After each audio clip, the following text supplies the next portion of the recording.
ሃይ ቀብሬ ላይ ልትገኙ ቃል ከገባችሁልኝ ይሄንን ቪዲዮ ሰራዋለሁ። ይሄንን ቪዲዮ የምሰራው ለጨነቃችሁ፣ በምጥ ላይ ላላችሁ፣ የራሳችሁ ውሳኔ ጠልፎ ለጣላችሁ፣ ህይወት ተስፋ ያስቆረጣችሁ፣ በአጠቃላይ ሜንቶር መካሪ ቢኖራችሁ ጥሩ ትደርሱ የነበራችሁ፣ ከዚህ በኋላም ግን ጉዞ የሚቀራችሁ ብዙ ስሜት ውስጥ ላላችሁ ሰዎች በጠቅላላ የተሰራ ነው። ለምን ይህንን እንዳልኩ መጨረሻ ላይ ይገባችኋል።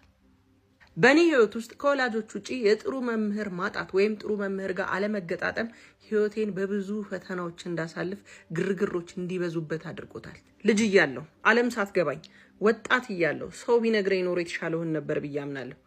ከውልደት እስከ ሞት እስከ እረፍት ድረስ ትልልቅ የሚባሉ የህይወት ውሳኔዎች ምን እንደሆኑ የሚነግረኝ ባገኝ የተሻለ መንገድ ሄድ ነበር ብዬ አምናለሁ። ታዲያ ህይወት በምርጫዎች ብትሞላም የአንድ ሰው የህይወት አቅጣጫ ካራክተር ወይም መለያ ባህሪ፣ ሌጋሲ፣ ቅርሱ፣ መጠሪያው፣ ማንነቱ፣ ማንነኝ ቫልዩ ማደርገው ምንድነው፣ እንዴት ነውስ የምታወሰው የሚለውን በዚህ መልኩ ክሮኖሎጂካል በሆነ ኦርደር ወይም ታሪኩን በጠበቀ መልኩ በዚህ መልኩ አቅርቤላችኋለሁ። የህይወት ውሳኔ የሚጠይቁ ጉዳዮች ተራ ቁጥር 1 the foundational decision የምንለው ወይም ደግሞ የዓለም አተያየታችሁ።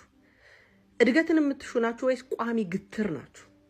ተስፋ እምነት ያላችሁ ሰዎች ናችሁ ወይስ ተጠራጣሪና ጨካኝ ናችሁ? አመስጋኝነትን የመረጣችሁት ወይስ ፈራጅ ናችሁ? ለምን ሁሉንም የመተርጎሚያ ሌንሳችን ስለሆነ ማለት ነው። ክስተቶችን የምንተረጉመው በዓለም አተያየታችን ነው። ከስህተቴ ልማር ወይስ በመፍጨርጨር ውስጥ ትርጉም ላግኝ ወይስ ተስፋ ልቁረጥ? ተሸናፊነት ወይስ የየዕለት ውሳኔያችሁ ተስፋ፣ እምነት፣ መበርታት? ይህ የዓለም አተያየት ይባላል። ዓለምን የምታዩበት ሌንስ ከሁለቱ ተቃራኒዎች አንዱን መምረጥ ግዴታ ስለሆነ። ሁለተኛው ትልቁ የህይወት ውሳኔ ፎርማቲቭ ዲሲሽን እንለዋለን። ኢንቨስት ኢን ዮርሰልፍ። ራሳችሁ ላይ ምን ሰራችሁ? ተማራችሁ? ካልተማራችሁ ተማሩ። ክህሎታችሁን አሳደጋችሁ ወይስ ያለፈው አመት ላይ የነበራችሁ ክህሎት ነው ዛሬ የሚያለው? ዲሲፕሊን ስነ ምግባራችሁ ላይ ሰራችሁ ወይስ ያው ናችሁ? ፊዚካል ሊሆን ይችላል፣ ዲሲፕሊናችሁ ሜንታል ሊሆን ይችላል። ከልጅነት ጀምሮ የደከሙት ከርሞ ይከፍላልና ራሳችሁ ላይ ምን ሰራችሁ? ምን ሰራችሁ የምለው የወደፊት እድላችሁ፣ ነፃነታችሁ፣ በራስ መተማመናችሁ አጠቃላይ የሚወሰነው በዚህ ራሳችሁ ላይ ኢንቨስት ባደረጋችሁት ልክ ነው። የልጆቻችሁ ድህነት፣ የእናንተ ድህነት፣ ድህነት ሲባል በቤተሰብ ድህነት ሲባል በገንዘብ ፋይናንሻል ድህነት ሲባል በሜንታል ሄልዝ፣ በሁሉም አስፔክት ፊዚካሊም፣ ሜንታሊም፣ ስፒሪቹዋሊም ራሳችሁ ላይ ምን ሰራችሁ? ከባለፈው አመት ዛሬ ምን አወቃችሁ? ራሱ ላይ ኢንቨስት ያላረገ ራሱ ላይ ዋጋን ያልጨመረ ሰው እያደር ዋጋው ይወርዳል። ስለዚህ የህይወታችሁ ትልቁ ውሳኔ ራሴ ላይ ምን ልጨምር ነው። ሶስተኛው የህይወት ውሳኔ ቀላል መስሎ ከባዱ ሪሌሽናል ዲሲሽን ይባላል። የህይወት አጋርን መምረጥ። ትልቁ የሚባለው ኤክስተርናል ፋክተራችን ይሄ ነው። አጋራችሁ ደስታችሁ፣ የገቢ ምንጫችሁ፣ ጤናችሁ፣ የግል እድገታችሁ፣ የህይወት ኮምፓሳችሁን በጠቅላላ የማዛባትም የማሳመርም እቅድ አለው። ሰው ለመልክ ብሎ ትዳር አይመሰርትም። ሰው ለገንዘብ ብሎ ትዳር አይመሰርትም። ፈራሽ በሆኑ ነገሮች ላይ የተንጠለጠሉ እውነተኛ ፍቅር የሌለበት አጋርን መምረጥ የህይወት ገሃነም ቢባል ቃል ያንሰዋል። በጋራ የሚመራ ህይወት ላይ፣ በጋራ ወላጅነት ያለበት ላይ፣ በጋራ ንብረት ማፍራት ያለበት ላይ፣ በጋራ መጠንከር መውደቅም ያለበት የህይወት ዓላማ ላይ በልጅነት በተልከሰከሰ ጭንቅላት የህይወት አጋርን መምረጥ ትልቁ የህይወት ውድቀትን ያመጣል። ህይወታችሁ የተባረከ አሊያም ደግሞ ምሬት እሬት ሊያደርገው የሚችለው ውሳኔ ይህ የትዳር አጋርን የህይወት አጋርን የመምረጥ መንገድ ነውና በጥንቃቄ በፈረሃ እግዚአብሔር ወይም በጥልቅ ዕውቀት። ለዚህ ነበር እኛ ስለማናቅ ወላጆቻችን 7 ቤት ድረስ ሄደው አንድን ሰው አጣርተው ሚድሩን የነበሩበት ማለት ነው። እና ይህንን ውሳኔ በጥንቃቄ አድርጉት። ከተገኘው አይተኛም፣ ከተገኘው አይወለድም። ይህ ውሳኔ ጥንቃቄን የሚፈልግ ነው። አራተኛና ዋነኛው the core identity decision ይሉታል። የማንነት ጥያቄ። ይሄ ማለት ማንም ሰው ሳያያችሁ ከራሳችሁ ጋር ብቻ ስትቀመጡ ያለ ማንነት። ዋጋ ቢያስከፍላችሁ ማቀኛ ሰው ናችሁ? መልሰው ለማይረዷችሁ ሰዎች መልካም መሆን ትችላላችሁ? ብትሞቱ የምትታወሱበት መገለጫችሁስ ምንድነው? ይሄ እውነተኛ ማንነት ሐቀኛ ወይስ ሌባ?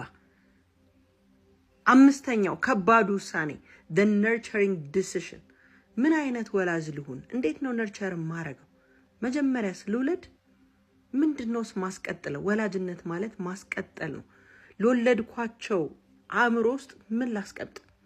አዲስ ህይወት ወደዚህ ምድር በማመጣበት ወቅት 10 20 30 ዓመታት ስራ የማያቋርጥ ስራን ወደዚህ ዓለም እያመጣው ነው። ስለዚህ ግራ አደግ ወይስ ቀኝ አደግ? አጉራ አደግ ወይስ መልካም ፍሬ ነው የምዘራው? ልጆቼ ላይ ምንድነው የምሰራው?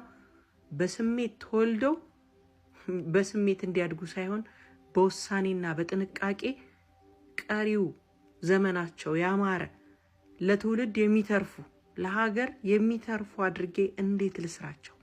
ይህ እውነተኛ ውሳኔን ይፈልጋል። ስድስተኛና ሌላ ከባድ ውሳኔ ስራዬ ምንድነው? ምን አበርክቼስ ነው ማልፈው? እንዴት ልኑር? ገቢዬ ምንድነው? ከገቢዬ ውጪ ማበረክተውስ ነገር ለዓለም ምንድነው? ጥሬ ወይም ደግሞ ኮሊንጌ ምንድነው? የተፈጠርኩበት መረዳቴ ምንድነው?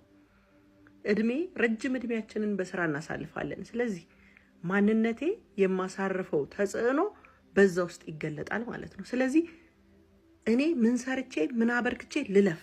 ቀሪ ዘመኔን ምን ልስራ? የምወደው ስራ ምንድነው? ይህ ጥንቃቄ የሚፈልግ ውሳኔ ነው። ሰባተኛ እንደገና ራስ ምታት የሆነ ውሳኔ ፋይናንሻል ዲሲዥን። ከገንዘብ ጋር ያለኝ ግንኙነት ምን አይነት ይሁን? ገንዘብን ልቆጣጠረው ወይስ ገንዘብ እኔን ይቆጣጠረኝ ይግዛኝ?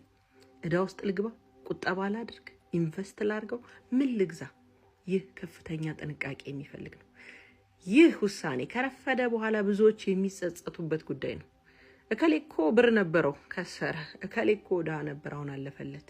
ከገንዘብ ጋር ያለንን ግንኙነት በማወቅ ይጀምራል። ገንዘብ ይምራኝ፣ እኔ ልምራው? ምን ልስራ? የቱ ጋስ ገንዘብ ላውለው?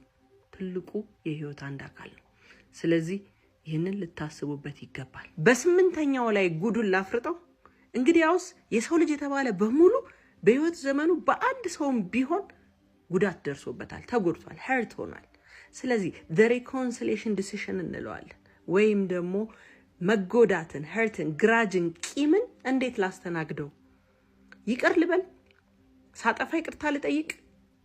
ወይስ የጭንቀት የመንፈስ ውጥረት አጠቃላይ ትላንትና እኔን እስር ቤት ውስጥ አስገብቶ የትላንትና እስረኛ ሆኜ ማንነቴን ላሳልፈው? ወይስ ድጋሚ ለሰው ልጅ እድል ልስጥ? ቂሜን ልተው? ይህ ትልቅ ውሳኔ ነው። ፊዚካሊም ሜንታሊም ስፒሪቹዋሊም ድሬን የሚያደርግ ወይም ሰውን የሚያራቁት በሽታ ነው። ይህንን ውሳኔ ሰውን ይቅር ለማለትና እኛ ይቅር ለማለት ይቅርታ ለመጠየቅ ልባችን ክፍት ነው ወይ? ይህ ውሳኔን ይጠይቃል።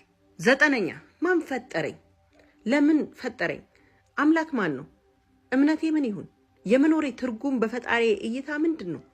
መንፈሳዊ ልሁን ወይስ ራሴ ፈጣሪ ልፈልገው? ሞት ግን ለኔ ምንድን ነው? የተፈጠርኩት ለምንድን ነው የሚለውን ጥያቄ መለየት ወይስ በፈሰሰበት ዝም ብሎ መፍሰስ? the existential decision ይባላል። ማን ፈጠረኝ፣ ለምን ፈጠረኝ የሚለውን ፈልጎ ማግኘት።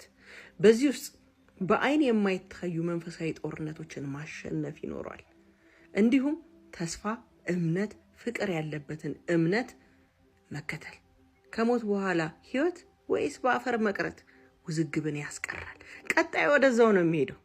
the final attitude የሚባለው የመጨረሻው ውሳኔ ሞርታሊቲ ወይም ደግሞ ሞትን እንዴት ልቀበላት ነው። እንግዲህ ከስር ጀምረን መጨረሻው ላይ ነን። የማይቀረው ሞት፣ ፊቴ ሲሸበሸብስ፣ ጤናዬ ሲጎልስ፣ ሞትስ ያስፈራል? መጨረሻው ይመራል? ሞትን እቀበለዋለሁ? በምወዳቸው ሰዎች አይን እኔ ሳልፍ ማን ነኝ? ይህ ውሳኔን ይጠይቃል። በመጨረሻም አንቺ ማነሽ? በሰው ግፊት የምትመሩ ወይስ በውስጥ ሰላም የምትኖሩ? ፍቅር፣ አላማ፣ መርህ ያለው ህይወት ወይስ ሁሌም ወይስ እንዳሉ መኖር? ጥያቄውን ለእናንተ ተውኩት። እኔ ሳድግ ያላገኘሁት ለእናንተ በዚህ መልኩ ግን አቀረብኩት። ይህንን ቪዲዮ ሴቭ አድርጉት። በህይወታችሁ ውስጥ የሚፈለጉ ውሳኔዎች የቱ እንደሆነ እወቁበት። ሰላም ሁኑልኝ። መልካም ህይወት። በእኔ ህይወት እረፍት ግን ትገኛላችሁ። ቃል ገብታችኋል። መኖር በመሞት ውስጥ ይገለጻልና